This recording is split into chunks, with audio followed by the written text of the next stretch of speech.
你是不是觉得 YouTube 算法不喜欢你的影片？你每发布新影片都很少人观看，每天起来频道还是一个样，没有任何进步。即使你和其他频道做同样话题的影片，他们的影片表现好，但是你的影片并没有任何起色。难道 YouTube 算法真的讨厌你的影片，不想推荐你的影片给更多的观众看吗？今天这期影片我就解答你心中的疑惑，为什么 YouTube 算法没有推荐你的影片，并且你如何解决这个问题。Hello 大家好，欢迎回到频道，我是 Grayson。如果想更好经营 YouTube 频道，你想在网络上打造自己的个人品牌，欢迎订阅我频道，是完全免费的，把旁边的小铃铛打开，就能够接收到最新的影片通知了。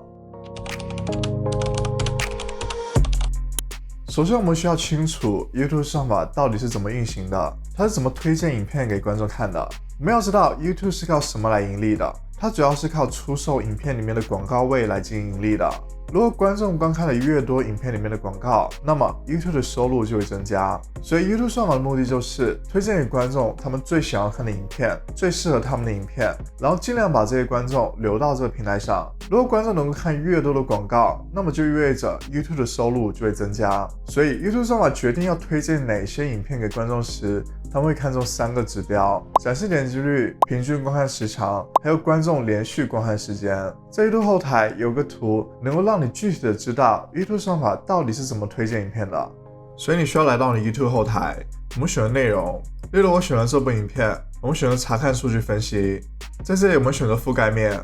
在这里我们就可以看到这个图叫展示次数及带来的观看时长，这里就会有数据对应的时间范围。这个是7天的数据，我们可以来看一下，这是一个漏斗形状的图。首先在最上方就展示次数，你的影片会获得1天的展示次数，然后这里面就会告诉你有 67% 的展示次数是来自于 YouTube 对你的内容的推荐。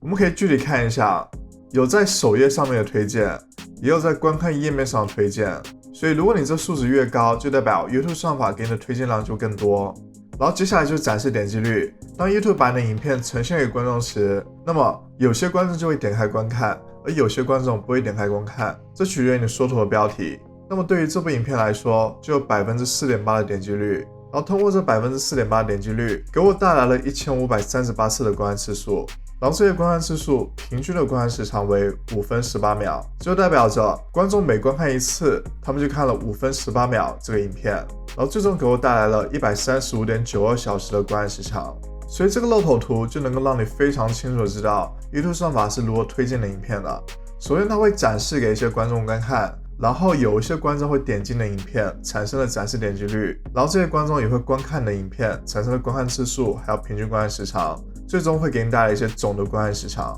所以如果你现在发现你的频道里面没有很多推荐量，你需要从这3个方面入手。首先你需要提高你的缩图的标题，你还需要有更好的内容结构，还需要有效的影片的互相导流。首先第一个，提高你的缩图的标题。当你提高你的缩图的标题的时候，你就能够提高你的影片展示点击率。你的缩图不是给 YouTube 算法看的，也不是给 YouTube 的程序员看的，你的缩图是给你的观众看的。我们要知道，现在 YouTube 上有非常多的影片，观众在浏览影片的时候都是非常快速的。如果你的缩图不能够吸引他们，让他们停下来具体看一下你缩图上的信息，那么就会导致你的这部影片没有人看。即使你的影片内容再好，如果他们没有点击观看，你也没有办法获得观看次数，也没有办法获得观看时长。当一部影片如果它的展示点击率很低，它的观看次数也很低的时候，那么 YouTube 算法就会默认为这部影片不是观众想要的，那么就会逐渐的减少它的推荐量。所以我希望大家一定要非常重视你的缩图，你的缩图一定要激发起观众的好奇心，让他们想要点击观看你的影片。同时你的缩图需要结合你的标题，你缩图的标题传递信息需要是一致的。你不能够说你的缩图讲的是这个内容，而你的标题阐述的又是另外一方面的内容。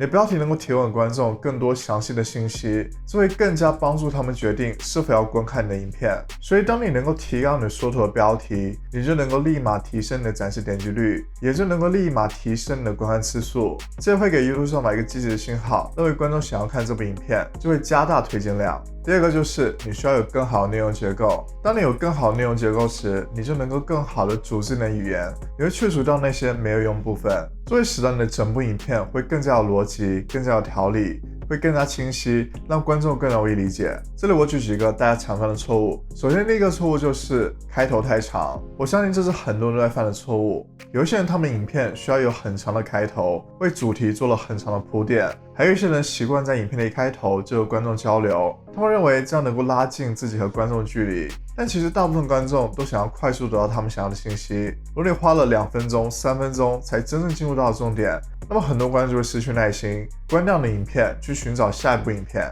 第二个错误就是没有中心内容。很多的影片似乎都没有中心内容，有提到这个方面的内容，有提到那个方面的内容，所以让观众看得一头雾水。他们本来是被你的标题吸引进来的，希望能够得到你标题所说的信息，但是你只说了一点标题上面的信息，然后又扯到了另外一方面的信息，所以这就会使得你整部影片内容显得很松散，并没有一个中心内容。第三个错误就是内容不够精炼。内容不够精炼就是当你在阐述一个观点的时候，你明明已经阐述得很清晰了，但是你还在拖长时间继续反复阐述这个问题，这就会让观众觉得疑惑，你为什么要反复在强调这个事情？明明他们已经明白了，你明明可以进入到下一个话题，这会造成你整部影片显得很拖沓。明明可以10分钟讲完的影片，你硬生生的拖出了20分钟，那么很多观众也会失去耐心，就会很早离开你的影片。第三个就是你要提高有效的影片互相导流。YouTube 对你的期待不仅是要让观众观看这部影片，他还希望观众在看完这部影片之后，还能够继续观看你频道其他的影片，这样就成功让观众停留在了 YouTube 这个平台上，继续观看更多的广告。那怎么样才能够让观众继续观看我们的影片？ YouTube 里面有个设置，就是片尾画面。在影片的最后20秒， YouTube 能够让你加入一个片尾画面。在这些片尾画面里面，你能够加入影片，加入播放列表，也能够加入订阅信息。加入影片也有很多技巧，你可以来到你 YouTube 后台，在这里面你可以找到你片尾画面点击次数最多的影片，这就证明这些影片出现在片尾画面时，有非常多观众想要点击观看，那么你就能够在片尾的时候同样推荐这些影片，会提高观众点击的几率。或者是说你推荐的这部影片是和观众正在看的这部影片有相似的话题，这样更能够满足观众兴趣，也能够提高观众点击的几率，这样你就会把一部分观众引流到另外一部影片上，给你产生更多的观看量，给你产生更多的观看时长。当你做了这3步之后，你就能够满足 YouTube 算法推荐影片的条件，你的影片的推荐量就会逐渐上升。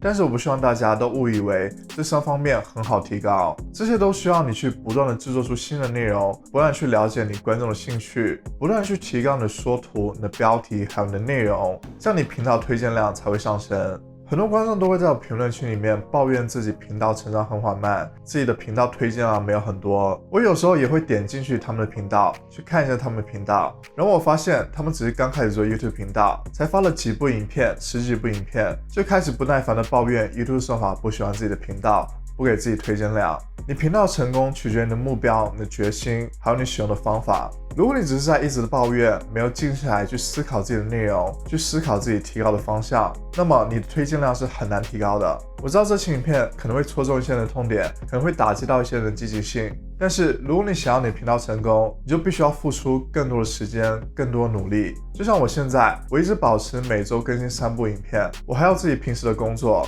但是我一直不想打破我的更新频率，就是因为我有目标，我想要努力的去达到这个目标，所以会愿意付出更多的时间去达到我的目标。我也希望正在看这部影片的你能够停止抱怨，去付出更多的时间去达到你的目标。如果你是新手，想要学习更多 YouTube 频道运营的方法，可以去看一下我这些影片。如果你觉得这期影片对你有帮助，欢迎点个赞。如果你还想了解更多关于 YouTube 频道运营的方法，欢迎订阅我频道。如果你想和我更多互动，可以关注我的 IG。那我们下次再见，拜拜。